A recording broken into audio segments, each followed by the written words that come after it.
Hello, everyone. Bonjour tout le monde. Welcome to EFA 117 on this Saturday, July 18th. Welcome. Going to the rabbit hole here. We're going to the rabbit hole. These are my notes. I'm going to explain to you what I'm doing and why I did it. Okay. And a lot of people are asking me, they keep running into me, and I so many people have reached out to me, or I've sent communications to, or I've been stopped by, or called, or tagged, just conversations, right? What are you doing and how are you doing it, right? And or those that have failed. And I've talked about this on previous CFAs, and I've touched about some of these topics here. But I'm going to go into the rabbit hole here, and I'm going to explain to you in detail. I'm going to go granular with you on my why. And this is my medical why I did this, and where I am today, mentally and physically, and that kind of stuff internally. And this is what I do on a daily basis. And some of my research right here, some of the researches and the why I did what I did, right? And I've said this on previous EFAs, on EFA 83. I did it French and English, and there was a why. There's a multiple different reasons why I chose this lifestyle. And before going into this lifestyle, before flicking the switch and getting on the track and going forward, I intrinsically envisioned it. It is what it is. I intrinsically envisioned it, and I knew where I was going. And then key points of moments of life triggered the motion to start, and then it just went on. And I said this June 3rd, 2019 is when I just got on that track, and it's a solid track. It's a very solid track. It's a very solid path. It's straight and narrow and a bright sunshine, right? And when you look at, and I've talked about this before, the cultures and the individuals on this earth that live the longest, right? And that was your Sardinia, Italy, your Okinawa, Japan, Ikaria, Greece, Nicoya, Costa Rica, your Seventh-day Adventists, and those that eat the least. Those were the 6 groups, okay? 6 groups that, if you look at them on Earth, why are they living the longest, right? On average, why are they living the longest? And why they're very healthier than everybody else? And I explained this on previous EFAs, and if you look at 83 and that kind of stuff. And then I explained OMAD, 1 meal a day. And this is where I'm at today, and I've said this so many times to individuals. I did not choose to go to OMAD. I just naturally went to 1 meal a day. That's what happens. That's what happened to me, okay?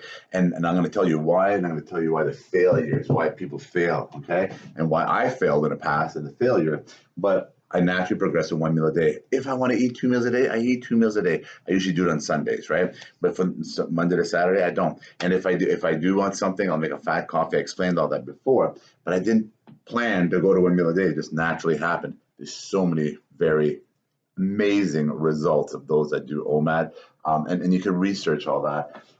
But the key was, and I tell everybody, the key is your 16 hours of no calories and your 8 hours of calories, okay? That's how I started. There was split it, 16 hours, there's no calories going into my body. That's only your liquid. That's your coffees, your espressos, your sparkling waters, etc., and your teas. That's what you're allowed. Don't add cream, don't add calories, right? That's what you do for 16 hours. We talked about this before. Half of that you're sleeping. You should be sleeping, because that 8 hours, which we're going to talk about in there, like autophagy, that the lack of sleep kicks you out of autophagy. And when I look at my fattest days, when I was unhealthy and etc., and my sleep patterns, etc., now I understand it, right? I truly understand it. So 16 hours of no calories and 8 hours of calories. In that 8 hours of calories, what I started at was 3 meals, right? I told it to individuals. So those that want to follow this, you don't have to go granular. You don't have to go into the rabbit hole. You could simply do the following, just the following here. And if you do that, it'll be the results of what you do. So if you just do 16 hours, no calories, we'll keep it simple here, an 8-hour calorie window. In that 8-hour calorie window, try to have only 3 meals. 3 eating periods, okay? Try to have that in your 8 hours. And then for 16 hours, there's no calories that go into your body. The key is real food, all right? No processed, no sugar. I literally cut processed and sugar out of my life. And do I have some occasional blue moon things? Yes, I'm human, right? But I pretty much cut processed and sugars out of my life, literally. And I'm going to talk about the addiction after on failure. And then my real food, even desserts, is real food. I make my own food, my own desserts. My family, my wife, my daughters make me my real food, my own desserts, that kind of stuff. Local, organic, and clean. Okay, if you can buy local, buy organic, and buy clean. I'm going to talk about wines in a moment and why the organics and that kind of stuff. Very interesting. I did not know a lot of these things in the past, right? I did not know that coffee was one of the most sprayed product for pesticides in the world. I did not know that some wines have like 60 plus pesticides in them.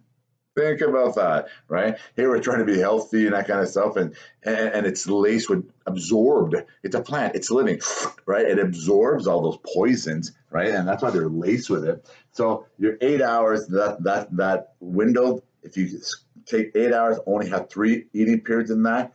Trust me on this. Go to real food and even your desserts. Cut away the process, that kind of stuff. Cut away the boxes and etc. And I talk about good companies. There's good companies out there with good process, and I'll get into that. Local, organic, and clean. That's what I try to do at all times. Or, realistically, we'll get into the meats, grass fed, grass finished, like again, local, that kind of stuff. Or do your research. There's a lot of companies out there that are catching up. They're really catching up. They're realizing, and statistically, they say the biggest consumers of non-meat burgers are meat lovers, right? And some of those burgers, not good for you, man. The real burgers are good. Some of those processed burgers, man, the ingredients in those processed burgers, I'm serious, man. Get educated.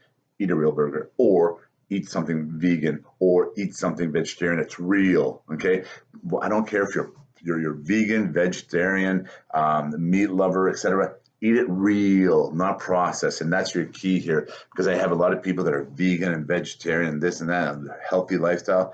I look at what they eat. It's all processed. They eat a lot of processed, like poison, like junk, like really. So real food, local, organic, no processed, no sugars. So then I get into like my wines. People say, "Do you drink wines?" Yeah, I drink wines, or vodka and water, vodka, sparkling water. No calories in my, like I don't add pops and that kind of stuff.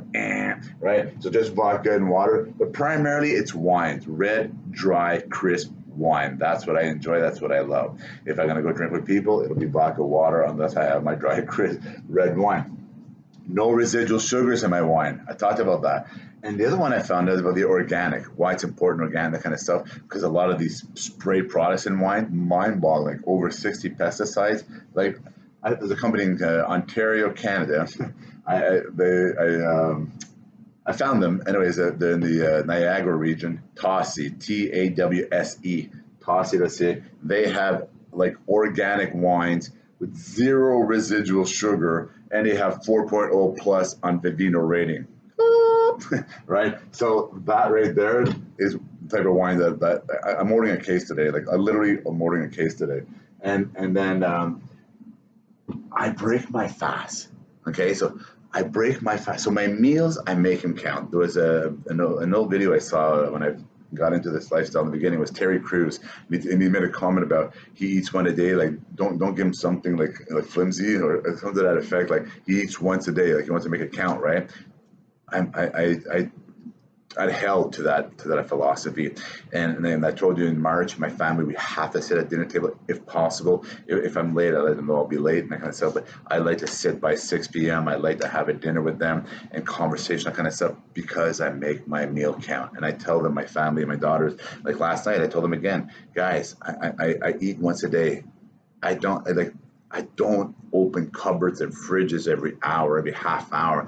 I don't constantly put something in my mouth, whether it's a piece of this, a piece of that, of liquid of this, of liquid of that. I like North Americans eat 17, 21 times a day, right? They're constantly putting something in their mouth, whether it's a muffin or a protein bar or a 200 calorie coffee or whichever, but they're always putting something in their mouth. And as I told my family, once a day, please. I just want to sit, I want to converse, I want to enjoy my meal, right? There's so much value. Put value to your meal. So and then the same thing applies. Prior to putting calories in my body, I break my fast with my natural supplements. That's what I do. So if people tell me, do you plan, do you prepare, do you do anything? I don't measure. I truly don't. And if I say I do, I'm going to call it I break my fast spiritually, religiously, however you want to call it. I take my time. So I try to break my fast. And the intent of breaking the fast, right? Breaking the fast, breakfast, but the intent of breaking the fast was to put like the health in your body, right? Like fasting was for health, right? It was for health and for removing the demons from you.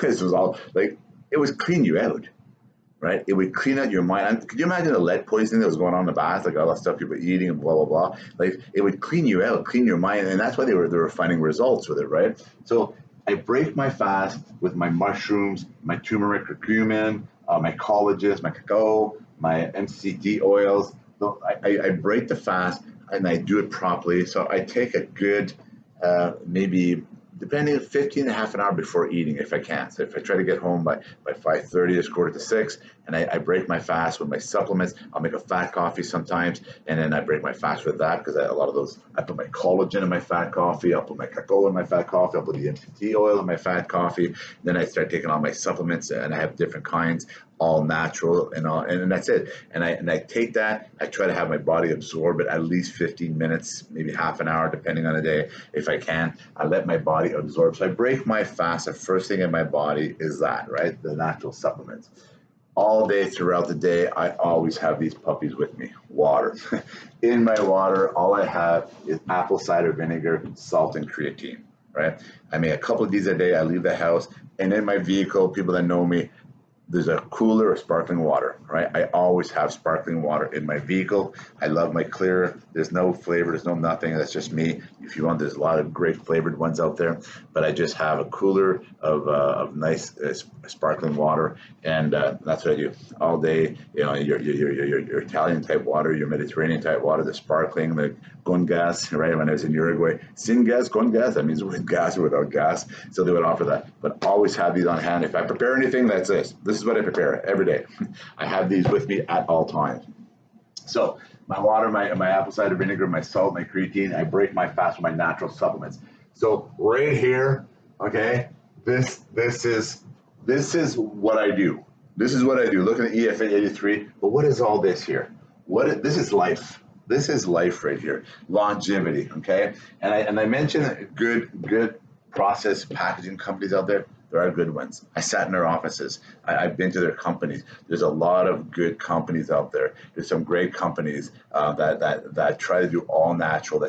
You have to package some stuff, right? Like I talked about the frozen berries. We're going to get into all that, but that it has to be packaged. You got to ship it, right? But it's how they package it, how they prepare it, and etc. And there's some very good products out there. There's some very good. So there is some stuff that I will buy in a package, but it's clean. It's literally clean to package home of water, for example, right? It's got a packet, but there is some good process out there that, again, your vegetables, etc. But I try to buy local or I try to buy clean, okay? Local, no process, no sugar, raw, real food as much as possible, 99.99%. And if you do buy some processed, make sure it's good. Do your research, look at your products, knowing as many ingredients as possible, nothing in there, right? So let's get into here. Low carb, high fat, right? I found this out recently, which is very interesting because I backed a lot of my stuff with data on all the EFAs that I talked about, and there's a lot of data out there. There's so much data out there that shows people have removed cancers altogether. The diseases have completely disappeared or dissipated on these kind of lifestyle. Literally dissipate. Children, their mind came back, right? Get them off all the meds and all the medication, etc. No more band-aids, right? No more, just real life. And this is why I did. And then I found out just recently from a podcast of the diet doctors on there. There was one of the podcasts, and the gentleman was talking about a Dr. Annika Dankwish. She's a Swedish doctor in Sweden. There's some really good studies that were done. But this one here was very interesting. This is Dr. Annika Dankwish, the Swedish's highest medical authority in January 2008 after a 2-year study on a low-carb, high-fat diet that they had, because there was a lot of intellects out there that were concerned, and they put their concern forward, and they got investigated. And that investigation was a 2-year thorough medical investigation into this low-carb, high-fat diet that they had introduced, right? And I'm going to get into that, why it's important for me in my life. And when they introduced that, when it got investigated by the highest medical authority in Sweden in January 2008. Their finding was, and I'm going to read it to you. He posted, the gentleman, on that podcast. But this is what they wrote. Okay, it just backs up everything that's already been backed up and been backed up. This is what he wrote. The Swedish National Board of Health and Welfare, January 2008. Low carb, quotes, low carb, this is what they said, okay, the Swedish highest board of authority, health and welfare. Low carb diets can today be seen as compatible with scientific evidence and best practices for weight reduction for patients with overweight or diabetes type 2, as a number of studies have shown effect in the short term and no evidence of harm has emerged. Okay, this was a January 2008 release, and I believe you can see that. So that information there, when I saw that, it just reinforced everything that I already knew, right? And everything that I've been educating on, everything I've been talking about. And the word keto, people tell me, you do keto, my friend does keto, and this and that, and I'm going like, that's not keto. Okay, whether it's like the vegan and vegetarian that I talked about earlier, that they're eating all this processed stuff. That's not vegan and vegetarian, right? It's not real food you're eating. Well, the same thing applies for keto. If you're just loading up on bacon, I love my bacon, I eat my bacon, right? But if you're just loading up on bacon and that kind of stuff, come on, right? Of course they're going to have some issues. If I drink too much water, I can die. Actually, there's tons of there's actually people that died in competition drinking water, and then they realize, oh, if you drink too much water, you die. Yeah, so your brain drowns, etc. Right? So too much of something, like it's the old analogy. So keto is actually not it's people say it's a diet. It's not a diet. It's actually going into ketosis. And these are things that a lot of people, you hear words like ketosis or autophagy, right? Or the ghrelins in the body and that kind of stuff. And I asked, this is why I was talking about this. As a young lad, I remember telling my mother, I was with my mom, and the doctor was looking at my eyes with the scopes and that kind of stuff in my ear. And I was a young lad, so maybe 7 or 8, and he's breathing in my ear and breathing in my face. And let's just say he had a rotund stomach, and he was very rotund, and his skin didn't look good and that kind of stuff. And I remember walking out with my mom, and I was telling him, how is he a doctor? In French, pourquoi est-il docteur? And like, why is he a doctor? And she'd tell me, like, why he's a doctor and that kind of stuff. And I'd say, but he doesn't look healthy, right? Il a pas de la santé, because he was breathing so hard in my face. I remember, again, my mind, my dyslexic mind, 1,000 messages are going on for a second here. And I'm like, yeah. And I was breaking down every part of his facial because it was so close to me. And I could see that it did not look healthy. Right, and I went to that life. This is where I went to that life. That was me as an adult, and my breathing and that kind of stuff. So this tied into what I just said. The doctors, back in the day, I'm still very involved in that kind of stuff. But the medical cannabinoid world, I would talk to doctors, back in 2017, 2018, that kind of stuff, and talk to MDs on the cannabinoid system, the endocannabinoid, and go into some of the details and some of the findings that were out there anecdotally and et cetera. And doctors, some would tell me, you know more than I do, right? Because they never took it in school. So they never learned it. And what they learned was medication and treating with medication, that kind of stuff, and operations, all the other stuff. Very elaborate. Obviously, to become a doctor, you have to go to school.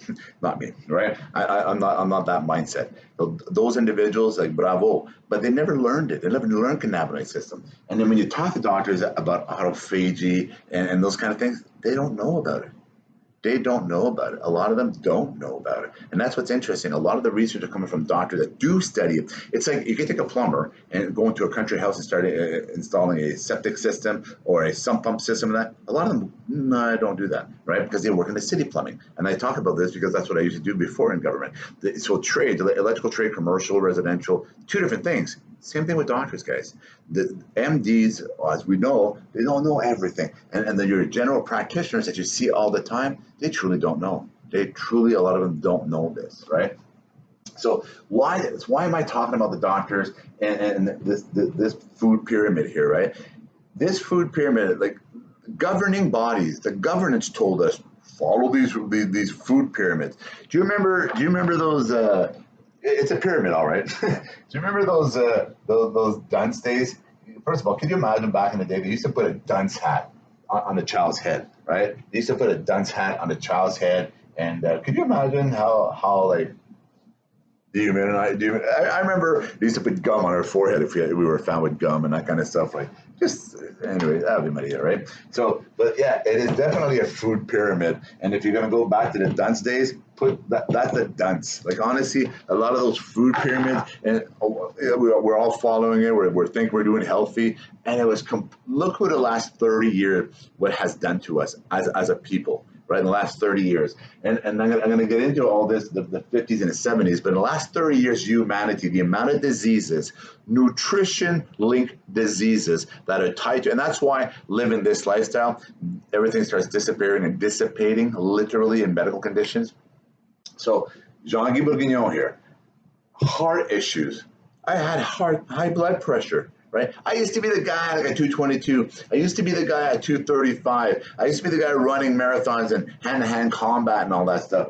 Now all of a sudden I had heart issues and high blood pressure, right? They put radiation through me in my heart, get all the heart tests and all that stuff. I remember when they did the radiation isotope, they put the radiation through my heart, and she told me she was going to feel it. You're going to feel the pressure going down on you, etc. Man, she goes, how do you feel? I go, like Superman with kryptonite. It was a crazy feeling, right? But I had to go through all that kind of stuff, right? Breathing issues, asthma. They say you have asthma. So I got diagnosed with asthma, breathing issues, right? Literally breathing issues, like going up and down stairs, people thought I was going to die, right? Sleep apnea. Got the machine at home. Yeah, get sleep apnea because I had sleep apnea. My wife would freak out thinking I'm dying every night. And what caused the sleep apnea, again, I was 350 pounds, but also I was getting lightning flashes in my brain. At night, I would jump out because I was stopping to breathe. And then my brain would boom, right? I would get arc flashes inside my brain, inside my mind. I would get these arc flashes, and I would wake myself up, and then my wife would wake up. But I had sleep apnea, acid reflux. How many cameras did I had down my throat? Because of acid reflux, right? So my back, knee, elbow issues, like literally everything was like cricks and cracks. And remember I said for every pound you lose, you take off 6 pounds per square inch of pressure off your hips, and you take off 4 pounds of pressure per square inch off your knees, right? So that was me.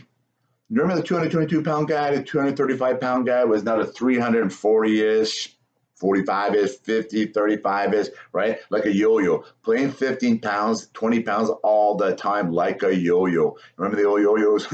Right? That was me. But with all these medical conditions, and what do they do with all these medical conditions? Here's your pills, right? Here's your pill. Then I was on medication. I was now that guy in his 50s on medication with heart issue, high blood pressure, breathing issue, asthma, sleep apnea, acid reflux, back, knee, elbow, blah, blah, blah, right? All the chronic stuff, the back stuff, the sciatica, like I look at all that, right? And then tied into the food pyramid, right? You're doing great there. You're going for that statistics. We need you dead by a certain date, right? So that's exactly what I was living. What did I do? When I said about the real food and the local and no calories, and I tell people, I eat real food, guys. I drink wine and I live my life. And if I want to go to a restaurant, I go to a restaurant. And the restaurants, like I went to Mezzanote's was it last Sunday that I went? Pardon me, but like they served me a plate of real vegetables.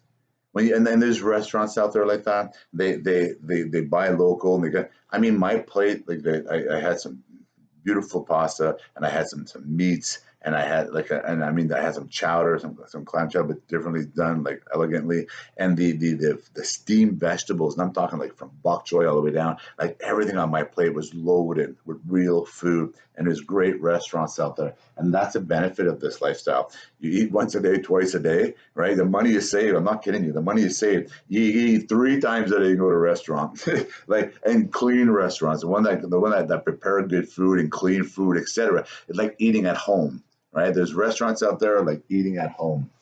So fruits, people ask me, yeah, all the fruits, like all the berries, your blackberry, blueberry, raspberry, strawberries, all those berries. I have tons in my freezer all the time, frozen, or I buy local, right? I try not to buy any store ones. no disrespect, but unless it's local, I know it's local. I try to buy all local or frozen, because I know frozen, they were clean, they were picked, and I know the companies out there, like I said, I've sat in their offices. I know they were freshly picked and freshly washed and freshly flash frozen, and then that's it. It's as if you when you're eating those blueberries, it's as if you're eating them like from an hour ago. You picked them yourself, right? That's why I add those berries. Pomegranate, grapefruit. You want to have your citruses, grapefruit. My avocados, watermelon. I love watermelon, right? And I eat that kind of stuff. I try to limit, I call them my sugar fruits. Do I eat them? Yeah. If I want one, I'll have one. But I just try to limit my sugar fruits. And the fruits that have more sugaries and that kind of stuff. You know, I grew up on a barrel of apple every day, man. I would eat apples all my life. I love my apples. I love my Macintosh. I love my crackling apples in the summer. Like the best time of the year is September, like, amongst other periods, Christmas and that kind of stuff. But real food, when I can go to a farm and have real food, I picked up those real strawberries. My wife picks them up the other day locally. There's a couple. I live in the Ottawa South area, right? So a very country setting. And there's a lot of local stops. You can stop at every corner. There's somebody locally selling something. That's what I try to live by, right? So I try to limit my sugar, fruits, and that kind of stuff. But a lot of these diseases, and I talk about these diseases, today's diseases are all tied to nutrition. A lot of them, not all, a lot of them are tied to nutrition, right? So by my berries, my pomegranate, my grapefruit, my watermelon, my avocados, my vegetables, tons of steamed vegetables, right? There's so many good vegetables out there, and people say, you do that. Find what you like and research it, right? Under keto, what is good under keto? There's a lot of great podcasters out there, a lot of great information. I eat potatoes. I eat potatoes. I love mashed potatoes, right? My steamed vegetables, salt and lemons. I love to add sours, because a lot of these groups up here, they do eat a lot of sour foods, right? So, and I love my lime and lemons, that kind of stuff. So I add that over my meats, right? I add that over my chickens and my seafood and my vegetables and my salt. Salt is good for you, right? And so I have that. That's how I do it. Again, the organic, the real food, the cheeses and the meats, right? Or the meats, it's important when they say about grass fed and grass finished, because there's a lot of them that are grass fed, but the last 60 days it just gets sent somewhere and they get stuffed. They gain about 100 pounds or 200 pounds, whatever they do to them. And then, so it's not the same thing, right? So there's a lot of great companies out there in Ottawa. There's some great companies that deliver guaranteed grass-fed, grass-finished, all organic, as free range as possible, the whole 9 yards. There's some very good, humane meats out there. So that's what I try to buy my meat. Cheeses also, I told my wife, after these cheeses, that kind of stuff, please, I want no process as much as possible. There's some very good cheeses out there. I love my cheese. I love my cheeses and my eggs. I love eggs, right? There's a lot of stuff that I eat, but I try to buy my cheeses that are as clean as possible, no sugars, just like my yogurts. I go Greek yogurt with no or the homemade one, or I just did. I bought a machine. So I'm going to make my own yogurts, right? I'm going to make my own ice cream, because I do make my own, my frozen berries. I talked about that. I make my own coulis with just cream and vanilla extract and a bit of sweetener, and that's it. Cacao, I put a spoon of cacao, blends it up into a nice coulis over my frozen. Yesterday, my daughter made me this chocolate keto type dish.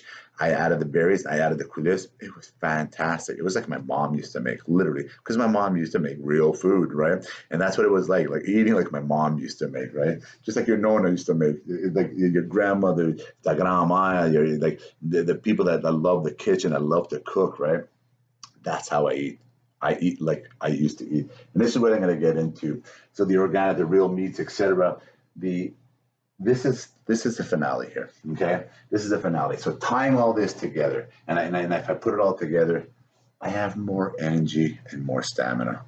I will literally do it in 8 hours. The other day, it was like a 40-degree humidex, and all day I was just picking up materials and loading trucks and loading bins and that kind of stuff. And then I got home and I skipped rope and I did laps in the pool, right? I eat once a day. And people tell me that. And I say to people, like, in the afternoon, what time do you start falling asleep at? Oh, 1 o'clock, 2 o'clock, after my lunch. I don't have that no more. That's gone. Like that in the middle of the afternoon, it's gone. Like I have more energy and more stamina. I want to go and business people and government people and entrepreneurs and volunteers and mothers and fathers and anybody out there that's looking for more energy and more productivity and being better at anything you're doing in life. Trust me, it all comes with it. It all follows. All this follows. more energy, more stamina. I'm eating pre-1950s. That's what I tell people. I literally eat pre-1950s with today's education. That's what I do. And if anything, pre-1970s definitely. I try to stay away from processed food because processed food goes all the way back to the 1900s, like 1910, your Aunt Jemima syrups, that kind of stuff. It really started in 1900s. But processed food then and processed food now, two different things, right? Two different things. So I definitely try to eat pre-1970s lifestyle and definitely pre-1950 and when I look at real food and that kind of stuff and education. It's in you to live. The autophagy, I talked about this. Look at that word autophagy, AUTOPHAGY. It's in you. It's in you to live. We have a system. It's already pre-built, pre-engineered, pre-everything. If you live this lifestyle, it cleans you out and you will live 100 years like disease-free. Like for the most part. If my heart's going to stop right now, it's going to stop right now. I can't change that, right? If my body is made to stop at a certain time, it's made to stop at a certain time. But what if I can live 105 years strong, right? I can because it's in you to live. That machine is already there. It's pre-built, pre-engineered. And I've talked about this before. It's a 1 in 400 million or trillion chance of you being alive. You're a winner from day one. So you were born with a system that they forgot to give you the operation manual, but it's here. The operation manual is right there. You still got it. And I say this, all those of you out there that were the athletes and that were fit and were training all the time and et cetera, et cetera. And today you're sitting there and you're looking at yourself in the morning and looking at yourself in the mirror and like, what the hell did I go wrong? What off ramp did I take? That was me. And I'm going to show you my before and after pictures probably in the next few months. And I'll show you like what I used to look like, Fat John, the intermediate, and where I am today, right? And you look at yourself, it's within you, like the abs and muscles, the muscle tone is still there. Like I wrote, you still got it. I'm not shitting you. Like I'm part of my language, but you still got it. You do. It's still in you. And when you start living this lifestyle, the muscles just come out. The skin disappears, the fat disappears, everything starts shrink wrapping, the loose skin disappears, dissipates, it's gone, and then all of a sudden your muscles are starting to come out. I remember those. I remember that look. I remember what I looked like when I was 35, and that's what it is. Your fountain of youth starts coming back, right? And last time, your mind guides you right. My mind guides me right. I'm not kidding you. And I tell people the reason why I use those words, right? You still got it, it's inside you, and my mind guides me right, is because it talks to me. It actually talks to you, but in a good way. It guides you right. Like I will literally walk into a pantry, walk into something, people eating, open the fridge, just to put something for my daughter, grab something for my wife, help them run the kitchen. Like there's nothing. Like and there's tons of process, right? My wife loves her Costco and that kind of stuff, and there's lots of everything in there. And it like it for a lot of people to be like, oh, right? And they can't. They tell me they can't. I can't do it, right? I can't not have this, I cannot have that. And I can. And the word failure, I had written it right here. And the why, the failure is because of the process and the sugars. No ifs or but. I'm living proof of it. I am living proof that the failures is because of the sugars and the process. Because I've done all the lifestyles and I've done it and then unreal.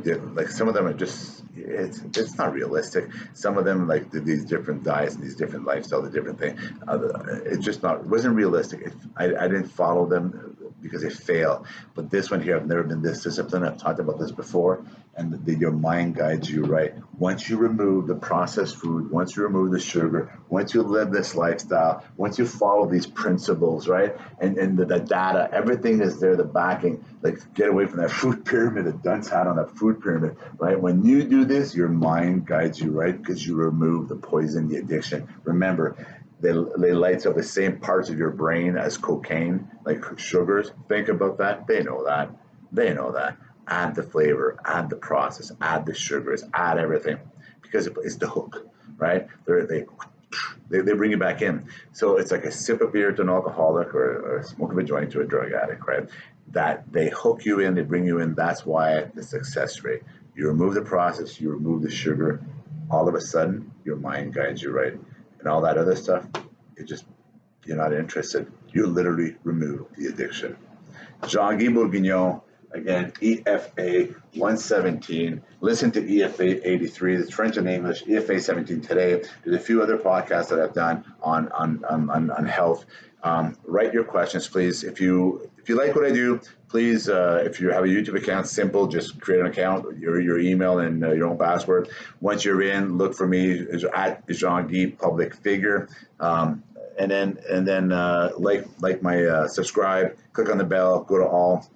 But at Jean-Guy, JEAN-GUY, public figure, one word. If you look it up, or EFA, Equality for All, I am up to like 117. There's more of them, but if you search hashtag EFA 117, for example, today, you'll find it, and then go from there. Please add me, subscribe, like my video, share, and ask questions. If you have some questions, I've had people that are sending me questions. Send me questions. Might not answer right away. I am on the road a lot and I'm busy and that kind of stuff, but I do my best to get back to people right away and then and go from there, right? So Jean-Guy Bourguignon, Equality for All, wishing each and every one of you a most productive, healthy, real food lifestyle.